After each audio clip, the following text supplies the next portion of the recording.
Have you been paying any attention to the Jay-Z stuff or nah? The Jay-Z stuff. Jay-Z, yeah, it's okay if you haven't, but I want No, only the P. Diddy stuff, because I'm like, I'll put my degeneracy up against yours. Let's try. And this will kind of give you an idea of just what I wanted you to react to here. So, the woman who accused Jay-Z of sexual assault has already dropped her lawsuit. But now, for the first time, you're going to hear the story behind the bombshell accusation that has since been withdrawn. Jay-Z's lawyer says it should put to rest any doubt about his innocence. This morning, the woman who said she was 13 when Sean Jay-Z Carter and Sean Diddy Combs sexually assaulted her after the 2000 MTV Video Music Hold on, I can stop it here, son. What were you saying? He says this should put to rest any questions about Jay-Z's innocence. I said that's an ambiguous statement. Like, gotcha. It might, but no. Right. 13, not good. Not a good look. Well, so she basically, what's happened, I'll give you the rundown here so this will make more sense. But this Texas lawyer named Tony Buzbee, who's filed 200 lawsuits against Sean Combs, Diddy, but that's a different thing. Tony Busby's hilarious. He filed this lawsuit on behalf of this client who was claiming that she was assaulted when she was 13. Well, what happened was, as soon as this lawsuit was filed, her allegations came out. She was immediately discredited by multiple factual errors. For instance, she said that she had at this party where she was assaulted a long conversation with the Madden brothers, and it turns out they were across country doing a concert at that time. Like, this is the level of, so basically she was totally discredited. Well, this is what's happened since then.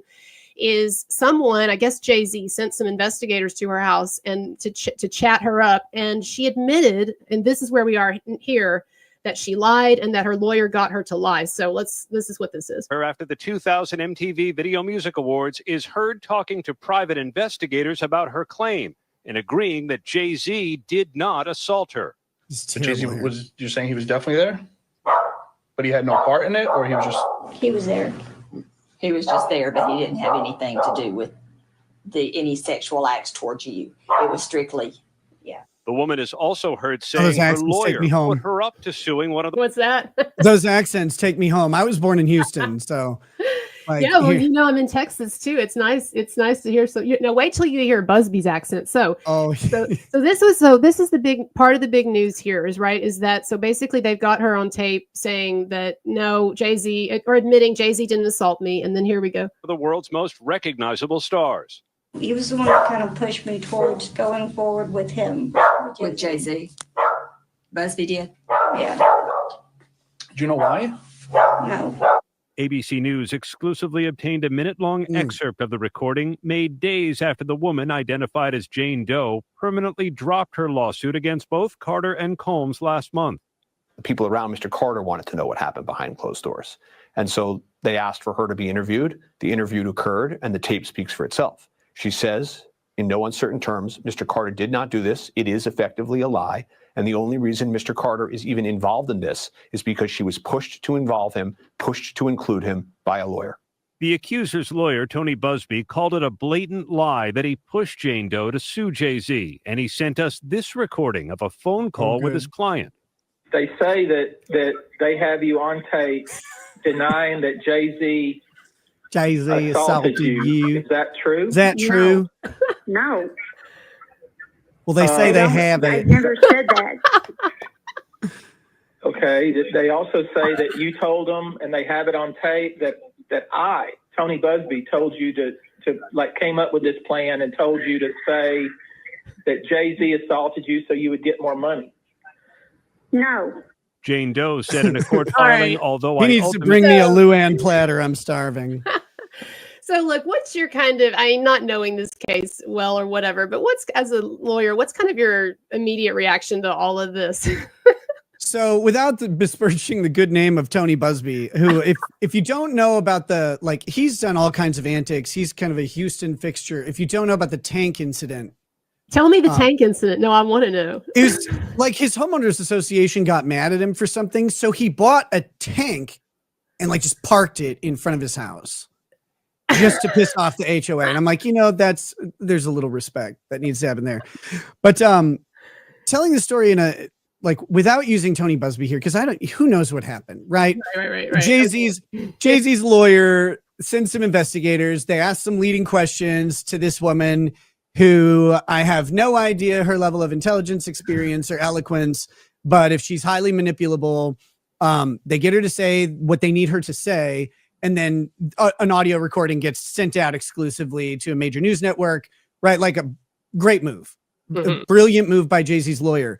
We have no idea what other things were involved in that, like what other possible, you could really be in trouble with this. Jay-Z could countersue you and bring this stuff up. So we have no idea if there was any of that kind of pressure put behind the scenes on her dropping the suit, but you would expect that there was at least the hint that something like that would happen, right?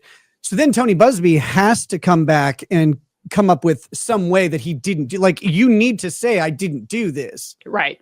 Because if you say I did this and I did it and anyone can prove it, we're torched, because that will pierce attorney-client privilege. That's the intent to defraud. Right. And so you don't get to hide a conspiratorial crime behind privilege. They will pierce that. So he needs to get her out there saying, no, that didn't happen. They misunderstood me, etc. So he gets his piece out, and then he'll gracefully exit.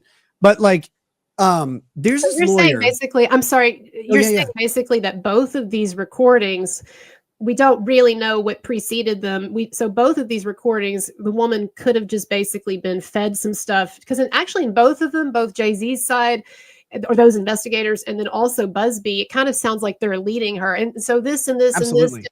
And yes, honestly, it came out right after her lawsuit that she has a pre-existing head injury, like even before the Jay-Z stuff, or she's not claiming Jay-Z did it, but she has a pre-existing head injury. And Right. I wonder if the woman's even like, is even like capable. Yeah. And that might've been a reason why she made a very good client to make a very dubious claim. Because if you make the claim and they're not able to sustain it, they can blame the head injury. They can blame fuzzy memory. Like, seriously, because what's the shot, right? Tony Busby doesn't want to go to trial against Jay-Z. Mm-hmm. He wants Jay-Z to cut a $250,000 check to this woman, and he's going to take $125,000. Like, that's what he wants to happen. Right. It's an easy dunk. If you can do something like that, and it happens a lot during pile-ons, and I can refer to someone who has done this in gross ways a couple of times. It's an attorney named Kevin Landau, and he's the first attorney I covered on my channel ever. He was representing this guy named Maddox. And what we started to find in looking up Kevin Landau's other representation is he would be tertially involved in these really high profile cases with severe allegations. One of them was a finance CEO in New York who got Me Too'd, probably deserved it. It seemed like there were a lot of legitimate cases. But then this Landau guy comes and sues from these two other women. And he claims that this guy flew to LA, hired these women, flew them back to New York, and then chained them up and did like horrifically violent sexual acts on them. Stuff like beyond anything they would have consented to. And that was the story. Well, they weren't actually suing the guy because the guy died. So he was suing the estate. Mm-hmm. And it's in the midst of like 6 other allegations, high profile against this estate. And this guy is loaded, several $100 million estate here. And so they're going after the quick win. And so what you do, or not what these guys do, these predatory attorneys do, is they will convince someone, look, we can take a shot. This guy's under fire, or this thing's under fire. He's dead, so he can't refute it.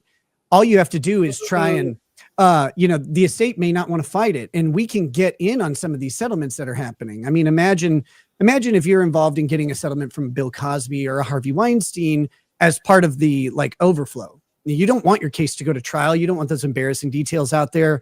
You don't want any of that, but you do want the check representing the damage that was done to you. And that's not entirely that's not always nefarious, right? That's true. Right. But the predatory lawyers who do this, when they do it, they convince someone who lacks the capacity or lacks the social network to advise them. And they convince them to do this thing. Like, this will be an easy thing. We'll get a check cut and we'll get it done. And I don't know if that's what Tony Busby did here, but you can see how that could happen with someone who's in that situation. The downfall, of course, or the downside of that is if you can manipulate someone, the other side can too. Right. And it kind of looks like that's what happened there, right? Like those two calls are both people who are very good at asking questions to get specific answers to someone who is completely untrained at answering those questions. Right. And so they both got her to say the opposite thing. They can't both be true. Like he either induced her to do it or he didn't. And we'll never know. No, and I feel like that though is, even though it may seem like a draw, that's still a net win for Jay-Z, because the presumption of innocence and the fact that we can't trust this woman, if she's so wishy-washy, then she's just like whatever anyone says to her, she's going with that. That invalidates her, doesn't it? Yeah, it does. But the question becomes like, how does that impact Jay-Z's other troubles? Because Jay-Z can afford to pay $15,000-$20,000 to have this person, like, you can take care of this issue, get this lawsuit dropped as part of the ongoing litigation. But does that save him from the other 199 lawsuits? Oh, well, that's the 199. Oh, that's Sean Combs. Yes. Right. That's Jay-Z's okay. Yeah. So Jay-Z just had the one. He did. We'll see, but yeah. But we'll always have to ask, like, how much did that damage his reputation? Because there's some people who will believe it no matter what. Lot. Like, and a lot of people were dancing on his grave, and well, of course, again, you know who that is, right? But definitely, as I understand it, this is a pretty new tactic for someone who is accused of who is sued for a Me Too type issue to then turn around and sue the attorney representing the claimant for defamation and such. Like, isn't what Jay-Z's doing, suing Busby, isn't that pretty next level and kind of new? Or is this something that people have done? Okay, so it's really tough to sue a lawyer for what they do in court, what they file. All of those are privileged. All those filings are privileged. But every privilege has a limit, right? And one of the big ones is if you file a privileged document, but you do so for the purpose of defaming someone, and most importantly, you are involved in the release of that document, either prior to filing or you're the one who make sure it gets to the media, you start to run the risk of piercing the privilege of saying what's in the document without repercussions. Mm-hmm. Now, when you factor in what we were talking about earlier, where social media has become such a part of the battle, well, now you do have these lawyers wading into the realm of public opinion. They are like, if your lawyer is out there making statements, lawyers are used to saying whatever they need to say for their client and having that veil of protection. That doesn't exist on Twitter, right? Like, you can't go out and defame Jay-Z and be like, Jay-Z raped my client. Like, you can put that in the document and you can file the document. And if someone else covers it, you're insulated almost entirely. You can lie about people in the worst ways in a filing, but it's privileged.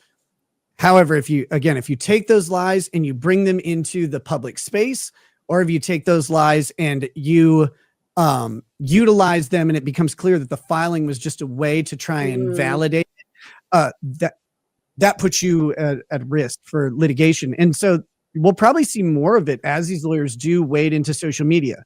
Because when I say lawyers are 20 years behind technology, they're 20 years behind the mores that are associated with them as well.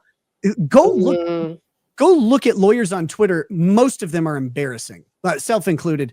Like, they don't know how to navigate the social media environment because they fight in an arena with rules. Right. And Twitter's rules are very different, right? It's like, don't say a slur, but you can excoriate someone. You can ruin their entire life. Right. In court, you have to have basis for your filings. You have to go through procedure. They get a chance to respond.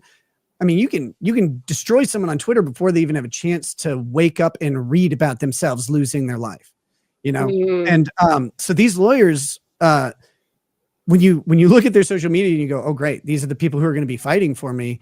You've got to start looking to lawyers at least as a consult who know how to navigate social media, who know about PR, guys like Robert Barnes, people with this. Oddly enough, I would say a lot of the legal streamers are probably going to be better at navigating PR than they will be at doing the legal work that they used to do after a while. Mm-hmm. I know, like, I my PR is not great right now, but in general, like helping someone else out, I can give them tons of advice on what they should be doing. And I will, like, I have a lot of experience seeing how that affects numbers and affects viewership and pisses people off and all that stuff. I'm way better and more versed in that at this point in my life than I am at legal filings, which I haven't really practiced in like 3-4 years. I don't want to. I like streaming way better. Right. Right.